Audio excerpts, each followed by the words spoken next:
Boa noite, jovens! Estamos no ar com mais um Melhor da Noite e hoje a gente vai bater um papo aqui com a Coronel Augusta. Boa noite, Coronel. Boa noite, Caio. Tudo bem? Tudo bem, tudo tranquilo. A senhora está em São Luís, né?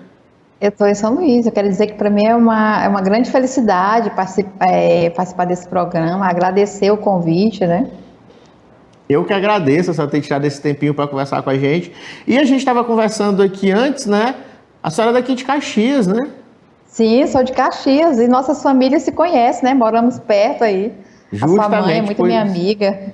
Cresci ali perto da sua família também, ali perto do seu Pois pai. é, perto do meu pai, ali da minha mãe. Me diga uma coisa, a senhora foi para São Luís quando? Olha, eu vim para São Luís quando eu fiz o concurso para oficial, né, da Polícia Militar. No final de 91 eu fiz o concurso e em 92 eu fui para o Rio de Janeiro, né, para fazer o curso de formação de oficiais na Polícia Militar do Rio de Janeiro. Então eu passei 3 anos lá no Rio de Janeiro. Quando terminou o curso, foi no final de 94, fui declarada aspirante e vim para o Maranhão, só que eu fiquei em São Luís, de 95 até hoje eu continuo aqui em São Luís, trabalhando aqui mesmo. Não tive a oportunidade de voltar para Caxias para trabalhar, mas estou sempre em Caxias porque minha família toda mora aí. Ah, saiu bem cedo. Sempre teve essa vontade de seguir a carreira militar? Olha, a questão da Polícia Militar na minha vida foi da seguinte situação. Antes eu estudava no Diocesano, né? Até sua mãe estudava lá também. Depois eu fui estudar no Aloysio Azevedo. E uma tarde apareceram lá na escola, lá no Aloysio Azevedo, eu sempre conto a história, 2 policiais. Uma sargento, que é a sargento Cíndia, e o tenente Marcelo, que até trabalhou uma época aí em Caxias, que era o coronel Marcelo, né? José Marcelo Leal Barbosa, trabalhou um tempão aí em Caxias também. Aí eles foram fazer o convite na época para as mulheres, né, as meninas na época que estudavam no Aloysio Azevedo e outras escolas de Caxias, para fazer o concurso, né, para fazer o concurso para a Polícia Militar. Então, por isso que eu entrei nessa vida de policial nessa época. Então, chamou muita atenção aqueles policiais fardados, uma policial feminina que a gente não costumava ver, né, que até então... começou em 82, né, o ingresso da mulher na Polícia Militar do Maranhão, então era difícil a gente olhar. Aí principalmente Caxias, que não tinha policial feminina. Aí já nesse período, já em 87, foi o período que, no final de 86 para 87, foram na escola que eu estava estudando. Aí eu fiz o concurso primeiro para soldado. Aí já depois, no final de 91, eu fiz o concurso para oficial. Aí foi que eu fui para a Academia do Rio de Janeiro. Ai, que bacana. Aí ao longo dessa trajetória que vem, eu fiz o concurso para oficial, fiz o curso durante 3 anos, fui declarada aspirante, em 95 comecei a trabalhar aqui em São Luís, passando por diversas unidades aqui da capital, porque quando a gente chega, a gente participa de um estágio, até para conhecer, né, para colocar em prática tudo que a gente aprendeu na parte administrativa, né, a gente vai colocar em prática tanto a parte administrativa como a parte operacional. Então a gente conhece as unidades da capital nesse período de estágio e depois vem a promoção de segundo tenente, começa a trabalhar nos batalhões, nas unidades tanto da capital quanto do interior. No meu caso eu fiquei na capital e passei por diversas unidades aqui da capital. E hoje, né, aí fui passando pelas promoções de segundo tenente a primeiro tenente, depois a capitã, major, tenente coronel e depois coronel, que é o último posto da Polícia Militar. Que é bem interessante, né, porque a gente vê poucas mulheres coronel, ou estou enganado? São bem poucas, olha só. Nós tivemos a primeira coronel, a coronel Inalda, que ela foi promovida em 2004, para você ver o tempo que demorou para chegar a segunda coronel, que fui eu. Ela foi promovida em 2004 e só aí ela foi 2004 a coronel. Só em 2016 a segunda coronel, que sou eu, fui promovida. E temos agora aí a Coronel Edilene em 2018. Então, são poucas, né? Nosso efetivo feminino ainda é pouco, nós fazemos parte apenas de 10% do efetivo da Polícia Militar. Então, em termos de oficiais, hoje nós temos na ativa 2 coronéis, que a Coronel Inalda já foi para a reserva, mas, assim, é uma grande história, né, que ela teve dentro da nossa história. As pioneiras foi que abriram espaço para nós. Se hoje, né, se quando a gente chegou, encontramos um local mais adequado, mais para que a gente pudesse chegar, esse local dentro dos quartéis foi preparado por elas, né, para que a gente realmente pudesse chegar e dar continuidade, né. Então serve bastante de exemplo, né? São aí inspirações para vocês, acredito. Inspirações, são mulheres assim que para nós foram inspirações. Trabalhamos juntas ainda, porque ela só saiu em 2012 para ir para a reserva. Até então a gente trabalhava juntos, chegamos a trabalhar em algumas dentro da instituição. E em 2012 ela saiu, mas são mulheres que assim, que ela, Coronel Rosário, né, Tenente Coronel Rosário, que não chegou a sair como coronel, mas saiu como Tenente Coronel, e outras, Cornélia, que foi comigo para a academia também, Tereza, que também já foi para a reserva como Tenente Coronel, que também é de Caxias, né, gente, é da mesma época que eu entrei, ela já saiu como Tenente para a reserva, mas sim, são mulheres que estão deixando a história também, que fizeram parte, as outras que estão fazendo, mas que todas realmente estão deixando um legado para as outras, né? Abrindo caminho, deixando para que seja mais leve esse setor, que a gente sabe que o ambiente militar não é mais rústico, né? Porque sempre foi um ambiente que predomina o masculino, né? Mas é um ambiente que tem mais homens do que mulheres. Então, essas mulheres que chegaram primeiro, no caso da Coronel Inalda, da Rosário, são mulheres também que deixaram já esse caminho mais leve para nós que chegamos depois. Eu imagino. Então são mulheres que merecem todo o nosso respeito, nosso carinho e nossa admiração, né? Porque foram mulheres assim que fizeram história e continuam fazendo, porque estão aí, estão na reserva, mas sempre que a gente precisa, a gente conta com o apoio delas. Coronel, quando a senhora decidiu entrar, né, para a vida militar, conversa com os pais, como foram? Eles ficaram, não, tranquilo, olha, ou não, talvez não seja um ambiente para mulher e tal, como foi? Na verdade, quando eu cheguei em casa, né, cheguei da escola na época, e avisei para minha mãe que tinha ido esse casal, que eu fiquei empolgada, porque tinha que ter altura e tudo, como eu era da turma, eu era uma das mais altas também, tinha outras meninas que fizeram na época Lourdes, que também da mesma escola, estudava junto comigo, fizeram para soldado também na época. Então minha mãe ficou empolgada, minha mãe sempre foi uma das maiores incentivadoras da minha carreira, né? De ir junto comigo para fazer as inscrições, de ir junto para fazer os testes, os exames. Então minha mãe sempre foi assim aquela que pegava na mão e dizia, vamos, eu tô com você. O meu pai, mas é a questão da própria situação, né? Sim. Já não gostou muito da época, da ideia de que, para que eu entrasse na polícia. Ah, não, tipo assim, aquela ideia de que achar que quartel era só lugar para homem, né? Ainda tinha aquela situação, mas depois, assim, meu pai é um dos mais, assim, ele fala com tanto orgulho de dizer, olha, hoje minha filha é coronel, tanto da minha história, minha trajetória, até mesmo de quando eu comecei. Então, depois que eu ingressei na polícia, então, para eles, assim, para minha mãe, que sempre estava, meu pai, ele começou, assim, a fazer aquilo ali, a fazer parte também da vida dele. E até porque, Caio, na questão... Você sabe sempre que assim, a questão da polícia na minha vida não foi só assim, a questão, já escolhi logo como profissão. Na época também foi uma forma de ter um trabalho, né? De ter um trabalho para ajudar minha família, que sua mãe conhece também aí. Então, para minha família foi muito bom, para que eu pudesse também dar uma condição de vida melhor para eles, que a partir do momento que eu fiz, então eu sou muito grata, primeiramente a Deus, e a minha instituição, porque se eu pude dar uma vida melhor, mais tranquila para os meus pais, foi graças a esse primeiro passo que eu dei lá atrás, de fazer esse concurso, de fazer depois o curso, de fazer concurso para oficial, de fazer o curso e estar trilhando a minha carreira, né, da minha vida profissional até chegar onde estou. E para isso tem sido bom, porque eu pude realmente, né, e eu falo isso com muito orgulho e felicidade, de dar esse conforto para minha família. Eu trabalhando, eu poderia hoje, também fazer a diferença para eles, que precisavam muito. Então, para mim foi muito bom. Isso é muito bom. Eu não tenho do que reclamar. Sou muito feliz com a profissão que eu escolhi. Se eu tivesse que escolher novamente, começar do zero, eu começaria. Eu ia lhe perguntar, fora a carreira militar, a senhora pensava em fazer alguma outra coisa? Não, porque eu não tive muito tempo para pensar em outra coisa. Quando eu fiz o concurso, eu ainda estava no segundo ano.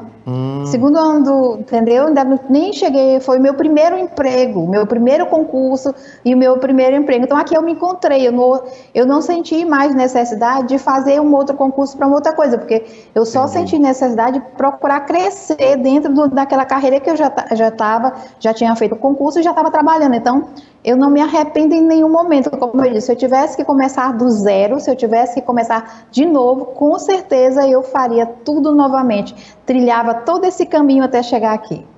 Ah, excelente. E o que eu estou curiosidade um pouco porque agora a senhora entrou, foi nos anos 90, né? A gente sabe que os anos 90 eram uns anos meio loucura, era aquela coisa, né? Do tudo podia, infelizmente o machismo que predomina hoje. Assim, para a gente era... Você se conhece um pouco a questão do militarismo, existe a hierarquia, existem os regulamentos. Então a gente tinha que cumprir tudo aquilo à risca. Sim. Eu lembro que a primeira coisa que quando a gente passou na prova, hoje já não acontece mais isso, cortar o cabelo. A gente tinha que usar o cabelo curtinho. Era? A gente tinha que... Eu cortei o cabelo, eu lembro... Eu ainda lembro de muita coisa assim, do dia que eu cortei o cabelo, quando a gente fez o concurso, não só eu, a maioria das meninas que tiveram que cortar o cabelo, e que cortou o cabelo, eu chorei quando cortou meu cabelo era grande, no salão da Isabel, ali em frente ao Excelso Hotel, tinha o salão da Isabel ali, foi ela que cortou meu cabelo na época, então cortou curtinho. Então eu chorei naquele momento de cortar o cabelo, aí a gente tinha que usar as unhas cortadinhas com base, ou então esmalte bem clarinho, a maquiagem bem natural, não podia ser aquela maquiagem forte, o batom tinha que ser um batom bem claro, tudo tinha que ter a farda, usar com meia, então tinha todas como hoje tem de usar o cabelo, hoje a gente não corta o cabelo, mas o cabelo é preso, entendeu? Tem que usar o coque. A maquiagem é sempre... Porque a maquiagem faz parte também, né? Até da própria... Da mulher, dizer assim, é a farda, mas não deixa de usar um batom, de usar uma maquiagem, a unha bem feita. É a apresentação pessoal da gente mesmo, né? Tem que ter esse cuidado. Mas no começo teve essa situação. Assim, de cortar cabelo, de uma certa... Assim, é uma mudança radical na sua vida. Você é estudante... Você estuda, tem sua vidinha ali tranquila, obedecendo às regras das escolas que a gente tem, né, das nossas escolas, mas quando você sai daquilo ali é um choque para você começar. Quando eu fiz o primeiro aí para soldado não foi nem tanto, o choque maior que eu tive foi quando eu cheguei na academia do Rio de Janeiro para fazer o curso para oficial. Esse para mim foi terrível, entendeu? Foi uma mudança assim muito radical na minha vida. O primeiro ano foi o ano mais difícil. Tinha momentos assim que eu olhava e dizia assim, a gente só não desiste na época, assim, só não desiste porque você pensava na sua família, você pensava que muitas outras meninas fizeram aquele concurso e aquela vaga, você não pode largar aquilo ali para deixar, mas pela situação, não pela profissão em si, mas por alguns momentos que às vezes você dizia, não precisa disso, mas a gente sabe que tudo aquilo ali é preparação para a gente no futuro, de tudo que a gente vai encontrar para frente, no decorrer da nossa vida profissional. Então, na hora, tem coisas que a gente não, no período da formação, algumas coisas a gente não vê assim com tanta importância, e depois a gente vê que aquilo ali era uma preparação para você lidar com situações que você ia encontrar na sua vida, no decorrer da sua vida profissional. Pois é, o que eu ia lhe perguntar era se foi muito difícil, né? A senhora acabou respondendo a minha pergunta se foi muito difícil. Foi difícil, assim. Para mim foi difícil. Quando eu fui para o Rio, eu nunca tinha saído de Caxias. Assim, eu saí de Caxias direto para o Rio de Janeiro.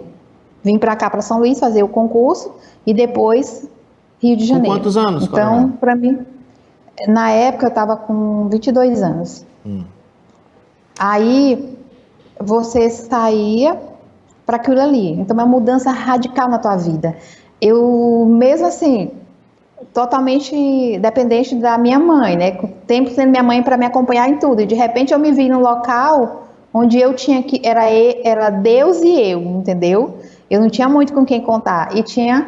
A minha sorte é que foi uma outra policial daqui, que é a Cornélia, que foi quem segurou minha mão em diversos momentos, porque ela já tinha uma experiência, ela já tinha, era militar da primeira turma, então já tinha mais vivência naquele ambiente do que eu, entendeu? Então ela muitas vezes me ajudou, em termos de me dar força, de encorajar mesmo, de dizer assim, eu estou aqui, conte comigo. Então eu tenho assim, uma gratidão muito grande por ela, porque eu sempre digo assim, você muitas vezes segurou a minha mão para que eu realmente continuasse, porque não é fácil.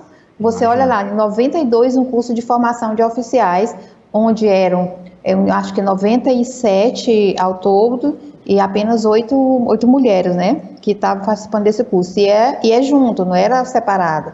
Todo mundo participando das mesmas atividades, dos mesmos treinamentos. Então, é aquele regime militar mesmo, acordando alvorada às 5 horas da manhã, arrumando cama, descendo para a atividade física, depois subindo, colocando o uniforme, descendo para a sala de aula. E aquela rotina até a noite, até às 22 horas, que é a hora que tocava o toque do silêncio para você poder subir que lá a aula era na parte de baixo, lá nas salas, né? Tinha a sala de aula e tinha o segundo piso, que era os alojamentos onde a gente ficava. Então, essa rotina era essa. E era em regime de internato, o primeiro ano. Aí o segundo ano já melhorou um pouco. Imagina. Foi quanto tempo de curso lá? 3 anos. 3 anos. 3 anos. 92, a gente 93 vai só e 94. A gente vai para um rápido intervalo e a gente volta já para continuar esse papo, porque ainda tem muita coisa para perguntar, viu? Tá certo. Tá.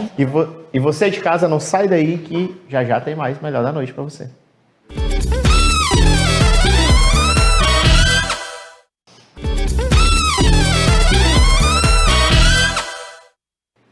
Estamos de volta com o seu Melhor da Noite, em nome de LabTest. Você está precisando fazer exames laboratoriais ou se consultar com alguma especialidade, lembrando que agora também tem médico do trabalho. Vai estar aparecendo agora aqui para você um banner com várias especialidades, onde você encontra na LabTest a partir das 6 horas da manhã, pronto para receber você. Precisa fazer o teste também do Covid, né? Nessa pandemia tá uma loucura. Lá também eles fazem exames com resultado no mesmo dia. Agora que a gente está recebendo a Coronel Augusta, continuando, né, por causa da pandemia, a gente está fazendo as entrevistas via Skype, o que nos permitiu entrevistar pessoas que não moram aqui, o que está sendo também bem interessante, apesar de eu amar entrevistar todo mundo aqui da cidade, mas a Coronel Augusta também é da cidade, mas nos abriu esse leque aí de opções, né, e de poder conversar com mais pessoas. Coronel, você disse que quando foi, né, para o Rio de Janeiro foi um momento muito difícil. Eu não posso deixar de fazer essa pergunta, porque a senhora até disse, né, que conhece meu pai, eu conheço meu pai e o caboclo é meio machista. Eu não sei se essa veia militar, porque meu avô era do mesmo jeito. Meu avô, pai dele. Isso. Era, não é, né? Meu avô ainda está vivo. Era um ambiente muito machista, esse ambiente militar, mudou essa questão? Olha, mudou. Com o passar dos anos, a gente vai conquistando os nossos espaços. Claro que no início não foi fácil, principalmente para as primeiras, né, para as pioneiras, as que entraram em 82. Mas, como eu disse, elas prepararam o terreno, já prepararam o espaço para que a gente chegasse e encontrasse um ambiente mais leve. Mas ainda assim, quando eu entrei, ainda era um quadro separado, né? Só em 2001 a gente conseguiu a unificação desses quadros. Por isso que hoje eu sou coronel, porque em 2001, quando a gente conseguiu mas não é uma unificação total, é uma unificação apenas de 10% do efetivo da Polícia Militar, que são de mulheres, por isso que ainda tem esse número bem reduzido, né? Então, teve toda essa trajetória e a gente lutou para conseguir essa unificação, conseguimos 10%. Aí sim, em 2001, aí foi que a Coronel Inalda era major, foi promovida a tenente-coronel em 2001, em 2004 foi promovida a coronel e assim seguiu diante. E nós fomos, ao longo desses anos, também tendo a oportunidade de ser promovida. Em 2016, eu passei por todas essas promoções, né, de tenente, capitão major, tenente coronel. Em 2016, fui promovida pelo governador Flávio Dino ao posto de coronel, e logo após essa promoção eu também preciso falar de um pouco desse trabalho que eu realizo hoje, né? Então, no final de 2016, quando eu fui promovida ao posto de coronel, eu recebi essa missão do próprio governador Flávio Dino e do Dr. Jefferson Portela, secretário de Segurança, de que eu ficaria à frente aqui de cuidar da Patrulha Maria da Penha. Olha. Que desde que há 4 anos eu trabalho nesse serviço que é direcionado a cuidar e proteger mulheres que são vítimas de violência doméstica com a Patrulha Maria da Penha. Então, hoje eu sou comandante desde 2017, né, de janeiro de 2017, comandante de segurança comunitária, que é o comando responsável, né, dos programas sociais da Polícia Militar, uns programas que os senhores já conhecem, que é o PROERD, né, que é tão bem divulgado e trabalhado aí em Caxias. Importantíssimo. É o Programa Educacional de Resistência às Drogas. Então, a coordenação fica aqui comigo, no Comando de Segurança Comunitária. A Ronda Escolar, que nós temos batalhão, aqui em São Luís já temos batalhão escolar, mas no interior do nosso estado nós temos várias rondas escolares funcionando aí, que é excelente trabalho. E em 2016 foi criado o decreto, né, de criação da Patrulha Maria da Penha, que foi criado exatamente para dar mais efetividade à Lei Maria da Penha, para que as mulheres que porventura possam vir a ser vítima de violência doméstica tenham um suporte, tenham a quem recorrer. Aí, então nós começamos em 2000, em fevereiro de 2008. Como é que funciona a patrulha? Olha, a patrulha funciona da seguinte forma. Em fevereiro de 2017, dia 2 de fevereiro, já com o decreto, né, em mãos, com a equipe já de policiais formados, capacitados, a gente começou a atuar aqui em São Luís com a Patrulha Maria da Penha. Esse decreto, como eu falei anteriormente, ele veio para dar uma efetividade à Lei Maria da Penha, que é a lei que dá suporte às mulheres vítimas de violência doméstica. Como funciona a Patrulha Maria da Penha? Nós temos aqui são policiais masculino e feminino que faz uma capacitação e depois a gente distribui em viatura. Nós temos as viaturas, elas são viaturas caracterizadas com a logomarca, tudo Polícia Militar, logomarca do Estado e Patrulha Maria da Penha. Nessa viatura nós temos 3 policiais militares, que é de acordo com o decreto, a gente funciona de acordo, está determinado no decreto, são 3 policiais militares, sendo 2 policiais masculinos e uma policial feminina. Então, esses policiais, após que faz esse atendimento direto com a mulher que sofreu uma violência doméstica. Então, a mulher que sofreu a violência doméstica, ela vai, o primeiro passo que ela tem que fazer, ir na delegacia. Ela registra o boletim de ocorrência. Nesse boletim de ocorrência, ela solicita uma medida protetiva. Nessa medida protetiva, a partir de 2017, ela passou a pedir o acompanhamento da Patrulha Maria da Penha. Então, tem a medida protetiva, quando é deferida pela Justiça, o oficial de Justiça vai acompanhado de uma força policial, faz a notificação ou afastamento do autor da violência. Se mora junto, ele faz o afastamento. A partir daí, ele manda para nós o documento que ele foi notificado. Aí começa o nosso trabalho de fazer. O nosso contato é direto com a mulher vítima de violência doméstica. A gente não tem o contato com o autor da violência. O nosso contato é único e exclusivo em atender, acompanhar e proteger essa mulher. Sim, infelizmente. E hoje nós já temos, é muito interessante, é muito importante, é muito necessário. Demais. Nós estávamos com tudo pronto já para estar em Caxias, porque eu disse assim, Caxias para levar também a equipe da patrulha, para ter essa patrulha aí, já está nos projetos, nos próprios projetos do governo do estado, de ter a Patrulha Maria da Penha aí em Caxias, infelizmente, em razão da pandemia, porque a gente precisa reunir, a gente precisa fazer a capacitação, a gente faz uma solenidade, tudo para entregar aquela patrulha para realmente as mulheres tomarem conhecimento, para entregar para a sociedade daquele município. Então, devido à pandemia, devido a essa situação, nós tivemos que adiar um pouquinho só, mas com fé em Deus, em breve nós estaremos em Caxias. Nós já implantamos em Timon, já está funcionando, nós implantamos já em Balsas, em Imperatriz, Santa Inês, então nós já temos nós já estamos com planejamento já com determinação do governador do estado, do secretário de Segurança Pública, para a gente já fazer a capacitação nesses outros municípios, para que realmente as outras mulheres tenham o mesmo tratamento que as mulheres desses municípios, que já tem a patrulha implantada, já tá recebendo, né, o acompanhamento humanizado. É um atendimento acolhedor mesmo, onde a mulher se sente protegida, acolhida, né? E ela, a partir do momento que ela recebe esse acolhimento, esse acompanhamento, ela realmente se sente segura e ela continua. Porque se ela não tiver um apoio, se ela não tiver a certeza de que ela está ali com alguém que ela pode contar com aquela equipe, ela desiste no meio do caminho. Então, ao longo de 4 anos, que completou agora em fevereiro, nós já atendemos aqui na região metropolitana, porque nós atendemos aqui São Luís, São José de Ribamar, Passo do Lumiar e Raposa, mais de 12 mil mulheres. Por mês a gente atende em torno de 300, 400, 450 mulheres.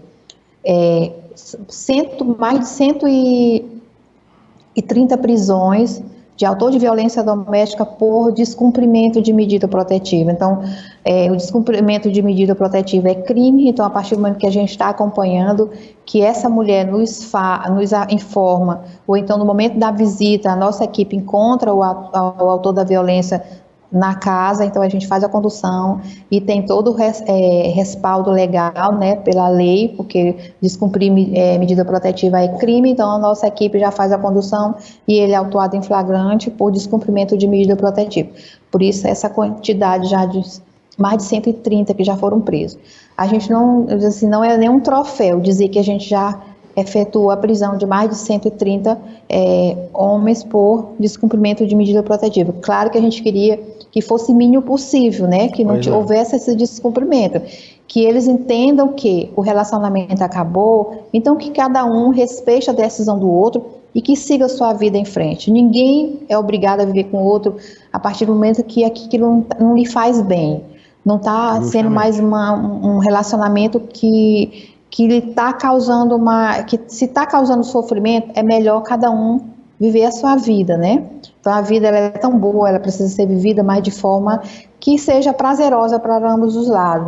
Não é uma vida que você vai viver, numa vida que você não tenha sossego, que você não tenha paz. Então a gente sempre conversa, a gente faz muita palestra. Eu já fiz palestra em Caxias, já fui algumas vezes, em alguns outros municípios, então a gente faz palestra assim de conscientização. Ninguém vai mudar o pensamento, mas a gente tenta ajudar, para dizer assim, eu não tinha conhecimento disso. Muitas pessoas, quando a gente faz palestra, no final elas dizem, eu não conhecia, eu não sabia que eu tinha o direito a pedir isso, que eu poderia fazer isso. Então, essas palestras também ajudam, né? Quando não tem os municípios que a gente não conseguiu ainda levar a equipe da patrulha, a gente vai lá, a gente faz essas palestras, de conscientização, realmente de ajudar e saber que em qualquer local a Polícia Militar está aí para ajudar. Em Caxias não tem a Patrulha Maria da Penha, mas tem a Polícia Militar que está pronta para atender 24 horas. Qualquer mulher que se veja numa situação de violência doméstica, que ligar para o 190, a viatura vai lá,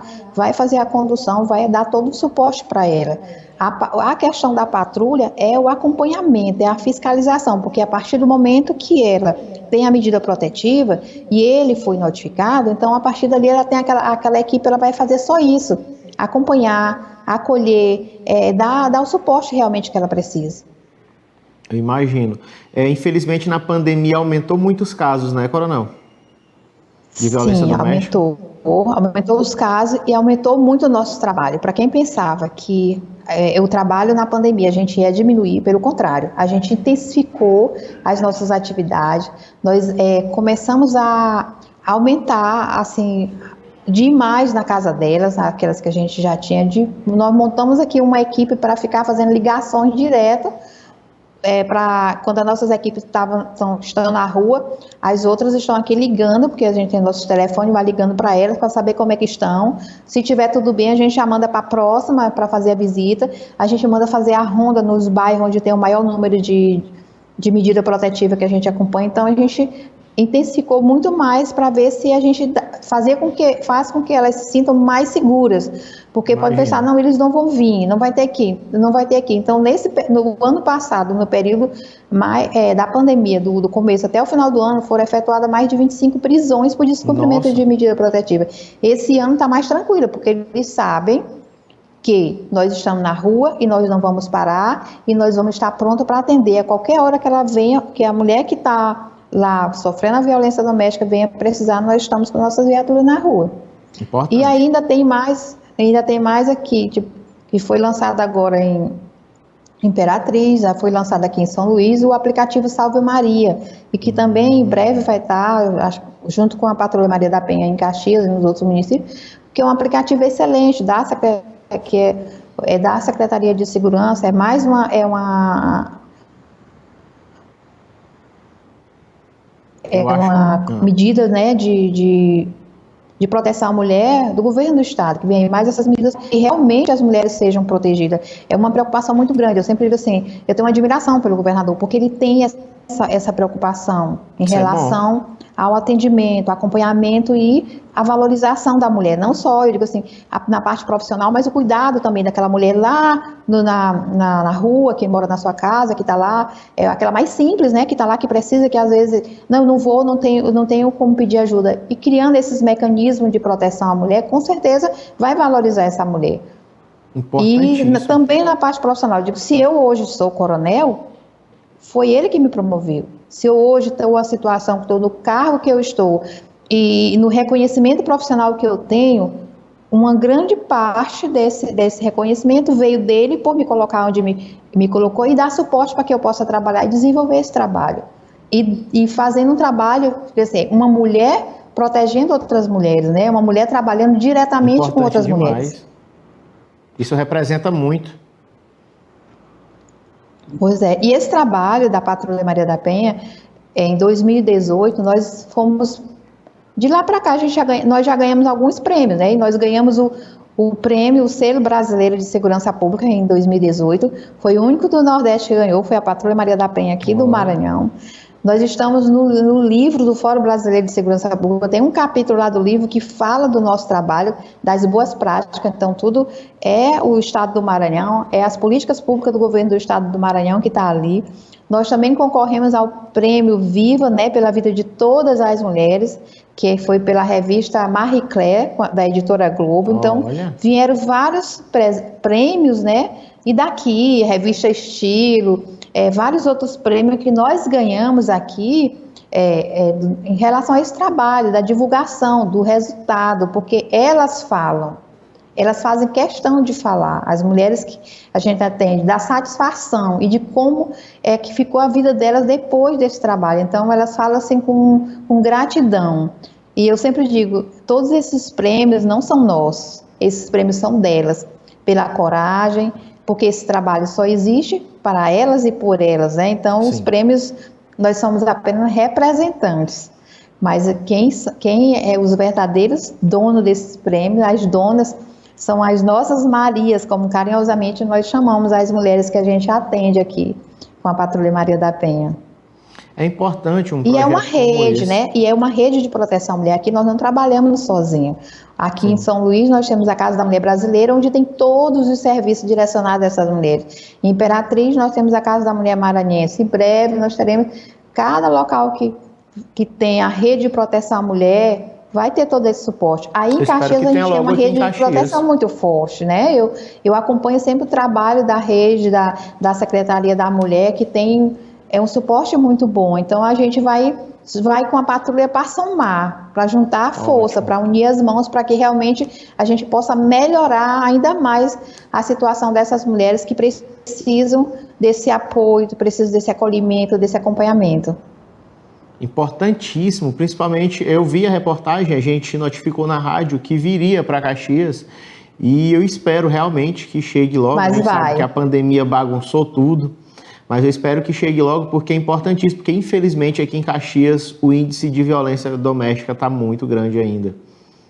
Olha, é triste, né, isso, não era para ser assim, eu digo assim, é muito triste quando a gente se depara com a mulher que ela vem tão fragilizada, que sofreu, a gente sofre junto, porque dói, entendeu? Isso, assim, é um tipo de trabalho que a gente lida com a dor e o sofrimento, não é bom, assim, esse tipo de trabalho, mas ao mesmo tempo, ele é necessário, e o que nos conforta é saber que a gente pode fazer alguma coisa, pode melhorar, pode dar uma condição de vida melhor para aquela mulher, porque nada paga a paz da gente, o sossego, né? Nada paga. Então você pode ter uma vida, morar num castelo, mas se você tiver uma vida que não tenha paz, que você não tenha tranquilidade, aquilo ali não adianta. Então você pode morar na sua casinha mais simples que seja, mas se você tiver uma vida de paz, tranquilidade, aquilo vale mais do que você morar num castelo. Melhor coisa. Então a gente sabe que é horrível, que é triste e que dói, que a gente ouvir de uma mulher que sofreu violência, porque não é só a violência física, tem a violência psicológica, a violência sexual, todos os tipos de violência que às vezes ela nem se vê que está sofrendo violência. E quando a gente começa a falar, começa a dizer para elas que é violência, elas começam a se enxergar que elas estão num clima de violência, estão vivendo num ambiente violento. Então, é importante a gente sempre falar, a gente divulga muito nas redes sociais, que hoje é um canal que a gente tem, né, as redes sociais, de divulgar nossas ações, de divulgar o que sempre dá algumas informações para que as mulheres possam saber onde pode pedir ajuda. A imprensa, vocês nos ajudam muito nessa divulgação, tem sido um grande parceiro da Patrulha Maria da Penha, a imprensa, porque divulga mesmo, divulga a parte positiva, divulga encorajando as mulheres. Vocês chegam onde a gente não pode chegar, que é na casa, às vezes a pessoa não tem noção do que está ali disponível para ela, e a imprensa, né, vocês chegam lá e informam, tem isso, você pode isso. Então essa parceria, ela é extremamente importante e ela é positiva. Então eu ressalto que a imprensa, todo o sucesso desse trabalho a gente também divide com a imprensa, divide com vocês da imprensa, que nos ajudam muito. Sim. Coronel, infelizmente nosso tempo acabou. Gostaria de lhe parabenizar. Fico muito feliz que uma caxiense, né, represente tão bem nossa cidade, o nosso estado. Lhe desejo sucesso em todo o seu trabalho aí na sua jornada, que a senhora consiga conduzir da melhor forma possível a Patrulha Maria da Penha, e que traga logo aqui para Caxias, e que a gente consiga, né, reduzir esse índice aí de violência doméstica. Se cuide, viu, que essa pandemia aí tá uma loucura, e a gente sabe que o seu trabalho aí não para. Muito obrigado, viu, Coronel? Eu que agradeço, né? Agradeço mais uma vez o convite. Eu já participei do programa de rádio outro dia, foi muito bom. Sim. E eu espero, quando eu for aí, ter a oportunidade de fazer essa entrevista pessoalmente aí com vocês, sim, com na implantação da Patrulha Maria da Penha, para a gente divulgar bastante, fazer uma festa na nossa cidade. Também dar um recadinho para nosso povo aí de Caxias: se cuidem. A gente fala assim, às vezes usar máscara é besteira, o álcool em gel o álcool, lavar as mãos, usar máscara, manter o distanciamento. A gente precisa estar vivos, e para estar vivos a gente precisa tomar esses cuidados. Essa doença, ela é muito cruel, a gente tem visto tantas famílias aí, ela causa muita dor e sofrimento, né, também. A gente está lidando com duas crueldades, que é a questão da violência, da violência contra a mulher, e essa pandemia, que com fé em Deus isso vai passar. E a gente vai poder voltar a ter a nossa vida com tranquilidade. Então, agradecer a Deus por estar viva, agradecer a Deus por nos dar essa oportunidade, pedir que Ele nos dê força e que proteja todos nós, né? Que as pessoas realmente cumpram os decretos. Não é besteira, gente, vamos cumprir. Por nosso bem, é por amor a nós, por amor à nossa família, por amor a todas as pessoas que nós gostamos, por amor a todo mundo, que ninguém merece estar dentro de um hospital, entubado, passando por uma situação. É uma doença solitária, é uma doença cruel, que as pessoas não podem contar com a família, que a família sofre porque não pode estar junto do seu ente querido.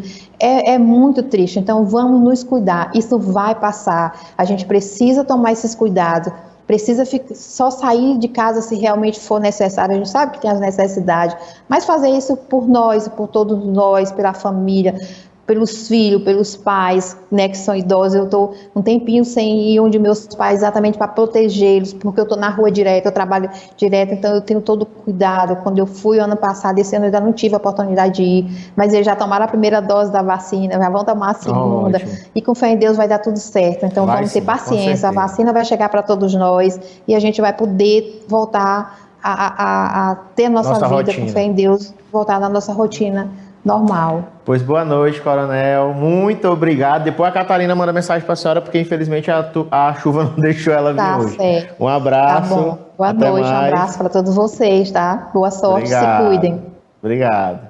E voltamos daqui a pouco com o seu Melhor da Noite. Não sai daí.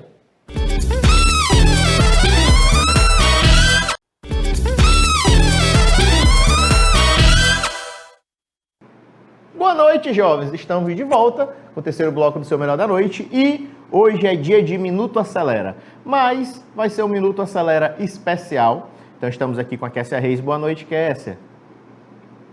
Boa noite. Boa noite a todos. Vamos lá. Kessia, o Minuto Acelera hoje é especial, é o bloco Acelera, por assim dizer, porque é uma coisa muito importante que a gente vai falar hoje. Eu gostaria que você dissesse pra gente o que temos hoje. Nossa, hoje a gente vai falar aí pro pessoal que quis dar uma despertinho no ano passado em relação ao auxílio emergencial, né? A gente sabe também que não é só questão de esperteza, também a gente vê como uma necessidade que muitas pessoas tiveram, mas que agora, em relação à questão do imposto de renda, vão ter que devolver. Né, quem recebeu esse auxílio aí, que não era para receber e acabou não devolvendo na época, vai ter que devolver ele agora. Mas e aí, Kessia, vai devolver como? Se a pessoa recebeu, digamos, 2 a 3 de 600, vai ter que devolver de uma lapada? Olha, tem os critérios, né? Quando foi para receber esse auxílio emergencial, teve todos os critérios em relação à renda familiar, em relação à declaração que tinha, a declaração de imposto de renda, que não poderia ser superior, né, a 28.559 para você poder estar recebendo esse auxílio emergencial. Né? Só que aconteceu casos por erro, mesmo do próprio sistema, que pessoas receberam esse auxílio. Algumas devolveram e outras não devolveram. Que era se esperado, né, que tocassem na consciência e devolvessem esse auxílio. Porém, muitos na esperteza disseram, como é que a Receita Federal vai descobrir? Como é que a Receita Federal vai me obrigar a devolver esse dinheiro?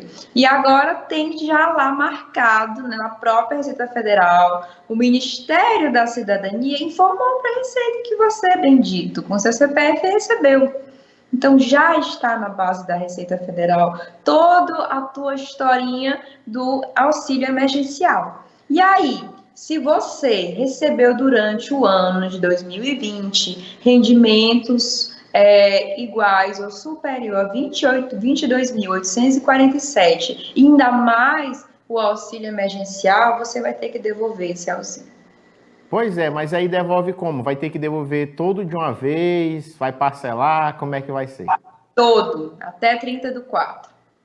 Vixe, rapaz. Ainda não foi disponibilizado nenhuma forma de parcelamento para o auxílio emergencial. E como é essa devolução? Na hora que você faz a declaração do imposto de renda, né, que a pessoa tem 2 informes. Vamos pegar aqui um contexto, né? Sim. Eu trabalho na prefeitura aqui de Caxias. A prefeitura informa para a Receita Federal os meus rendimentos. Anual, né, de 2020. Um informe da prefeitura já consta na Receita Federal. Pronto, o Ministério da Cidadania também informou para a Receita Federal os meus rendimentos, o que eu recebi de auxílio, eu não devolvi nada, então consta lá. Somou os dois, foi superior a 22.847, pois você vai ter que devolver o auxílio. Já gera automaticamente na declaração de imposto de renda um DARF. Olha como a Receita é. E já é a besta. É a besta, né? Então, assim, é aquela história, quem comprou a Receita por besta no passado, pois agora está tendo que arcar com as consequências. Mas aí o cara pega e tenta levar no banho-maria e não pagar. E aí, Kessia? CPF. Na hora que ele precisar, o CPF dele vai estar restrito. É muito, eu falo, Caio, para as pessoas que não subestimem a Receita Federal em nenhum ponto. Né? Nenhum ponto, porque não importa se vai passar um ano, ela tem até 5 anos para cobrar. E aí, quando ela quiser te cobrar, ela cobra com juros, correção, multa e tudo. E aí, não tem para onde correr nesse sentido. Então, as pessoas elas têm que parar de subestimar o poder que a Receita Federal tem. Então, assim, até eu me perguntava como é que ela vai exigir essa devolução. Às vezes me passava pela cabeça como seria isso. E aí, tipo, quando foi chegando no final do ano, a gente foi preparando as declarações, pronto. O Ministério da Cidadania já informou. A tua empresa que você trabalha, se você for CLT, também já informou. E aí já está tudo lá. Aí ele já sabe, olha, rapaz, o bonitinho recebeu mais de 22.840, né? 847. E algo 78 centavos. Rapaz, mas por que quebrado? Por que não arredondou logo para 850? Porque tem dessas coisas, por conta dos percentuais. Pois é, então assim, é uma questão mesmo das pessoas começarem a ver que é séria a coisa. Eu falo, Caio, também até para os meus próprios clientes.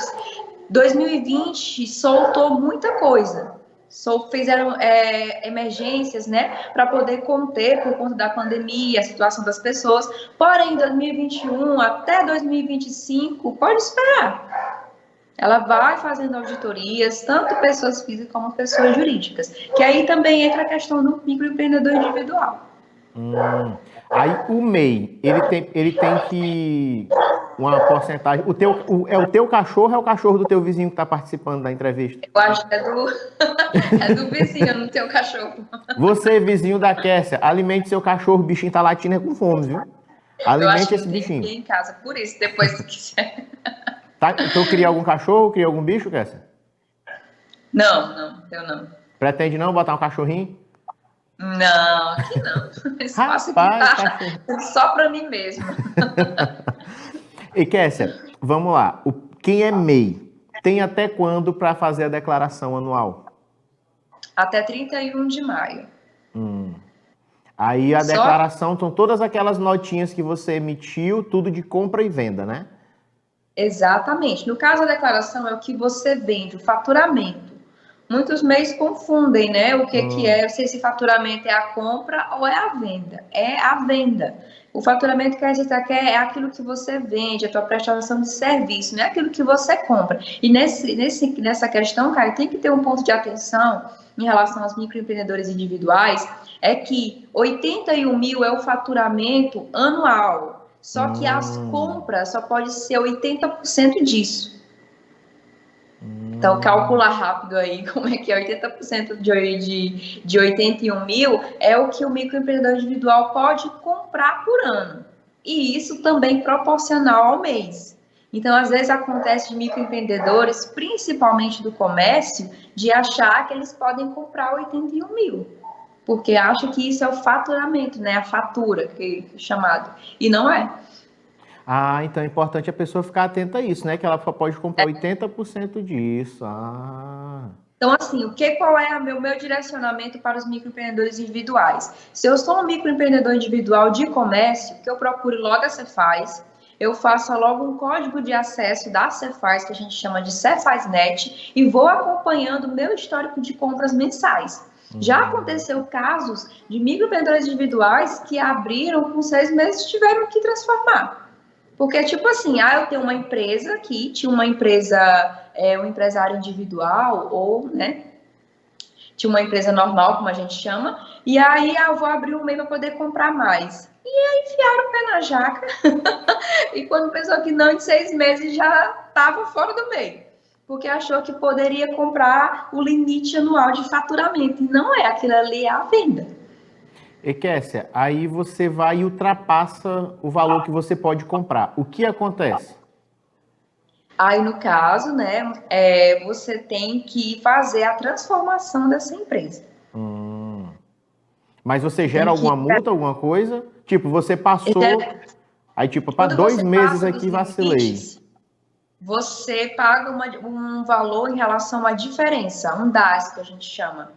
Sim. Em relação à diferença. Eu vou pegar como exemplo, Caio, o faturamento, a venda, né? Suponhamos que esse MEI, ele vendeu os 81 mil, e ultrapassou 20% desses 81 mil no ano. Então, assim, ele consegue continuar como microempreendedor. Tem esse ponto até que eu queria colocar aqui, voltando. Importante. Ele consegue continuar como, porém, ele tem que pagar o imposto sobre a diferença, né, dos 81 mil mais esses 20%, mas ele pode continuar sendo MEI. Agora, se ele extrapolar aí mesmo, chutar o balde, por assim dizer, aí não, a Receita vai notificar, vai dizer você está excluído como microempreendedor individual e ele pode transformar essa empresa, porém mantém o CNPJ, vai manter a conta, pode só depois fazer alguma atualização de cadastro. Então, se o cabo vendeu seus 150 mil, meu amigo, você vai ser avisado que... Vai pagar imposto sobre a diferença dos 150 mil menos 81 mil e ainda vai ser excluído do microempreendedor individual. Interessante. Bem interessante. Porque uma das coisas que acontece muito, Kessia, o cara abre o MEI, aí o cara não paga o DAS, o cara vai levando no banho-maria, né? E isso pode gerar muitos problemas para ele no futuro, né? Principalmente acumulado, né? Com certeza. Né? E assim, também em relação ao próprio CPF. O MEI é muito atrelado à questão do CPF, entendeu? Assim, como se fosse bem... É tudo muito junto e misturado, né? Diferente das outras empresas que tem um certo distanciamento. Às vezes dá para você, estando com a empresa cheia de dívida, não interferir tanto no teu CPF. O MEI não. Aquelas dívidas que você vai fazendo durante o mês, vou deixando que é só uma parcelinha e aquilo ali vai virando uma bola de neve, no dia que você precisar do CPF, que só ocorre assim, no dia que precisa do CPF para alguma coisa, que você vai ver que tem que resolver a situação do microempreendedor individual. Então, isso é muito importante por conta, Caio, dessa junção, dessa proximidade muito do MEI, do CPF e do CNPJ. Então, assim, sempre procure estar fazendo. É tão mais simplificado, é uma parcela pequena, por que ficar deixando para depois que você pode resolver mensalmente. É o quê? R$52? Acho que é R$52. 50 e pouco, acho que não está chegando nem a 60, né? Porque é 5% do salário mínimo para o INSS, mais R$1 de comércio, de ICMS. Entendi. Então é uma taxa bem simples. Abrir um MEI não é complicado. Inclusive aqui em Caxias, eu tenho até que conversar com as meninas da sala do empreendedor, a Adriana, a Lília, porque funciona, aquilo ali é excelente. Eles resolvem muita coisa mesmo, que geralmente cobram para fazer isso. Eu tenho parceria com as meninas, geralmente quando eu não abro microempreendedor individual na Acelera. Quando me procura, eu já indico para elas. E assim, quando chega lá algumas que não são passíveis de ser MEI, né, ela manda pra gente. Então, assim, tem uma parceria muito, muito interessante, assim. Eu como contadora, apesar de MEI não precisar de contabilidade mensal e nem ser obrigado a isso, eu me proponho porque eu já penso a longo prazo, né? Claro. Precisa transformar, crescer, então a gente está aí dando todo um suporte para isso. Então, essa visão de longo prazo que a Celera tem em relação aos microempreendedores individuais, porque assim, eles não precisam de contador, mas eles precisam fazer a contabilidade deles mensal para saber o que está acontecendo na empresa. Saber quanto organizar tudo, né? Saber quanto é que foi que entrou, quanto é que saiu, se ele já ultrapassou. É importante. E essas coisas eles nem se preocupam, só quando chega o recado da própria Receita Federal. Eu gosto de dizer também que em relação ao microempreendedor individual, eles têm o que a gente chama de síndrome de Peter Pan. Né? O MEI ele não quer crescer, né, seu Caio? Ele quer continuar como no MEI para ficar só com aquela parcelinha, com menos trabalho, com menos burocracia, e acabam por se restringir. Só que ocorre muito, eu vejo que é um ponto de atenção, quando a gente também pode até voltar a falar de imposto de renda, é que muitos microempreendedores individuais têm o CNPJ, porém vendem muito no CPF. Pega a maquininha e coloca no CPF. Não usa o CNPJ. Compra no CPF, vende com a maquininha na conta de pessoa física, e aí o que ocorre? Você vai ter que declarar tanto MEI quanto IRPF. Porque o dinheiro é renda, e renda é imposto de renda. Então, você tem que colocar, porque automaticamente a Receita Federal já tem toda a tua movimentação de cartão. Meu Deus, a gente é seguido de tudo que é jeito. Essa Receita Federal é muito fuxiqueira. Olha, dizem que os servidores da Receita só perdem pro da NASA. Que a bicha é poderosa. Mas e os bichos, eles gostam de dinheiro mesmo, viu?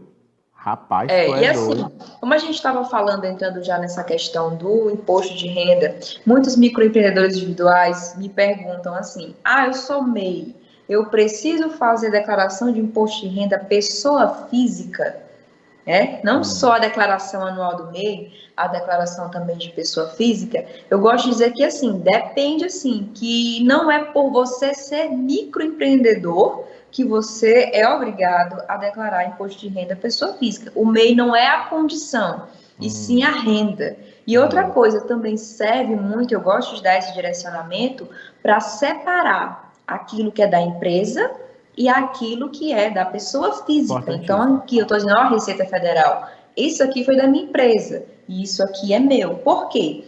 Porque se eu faço uma declaração de microempreendedor individual só com os 81 mil, pronto, lancei lá, fechei o ano, né?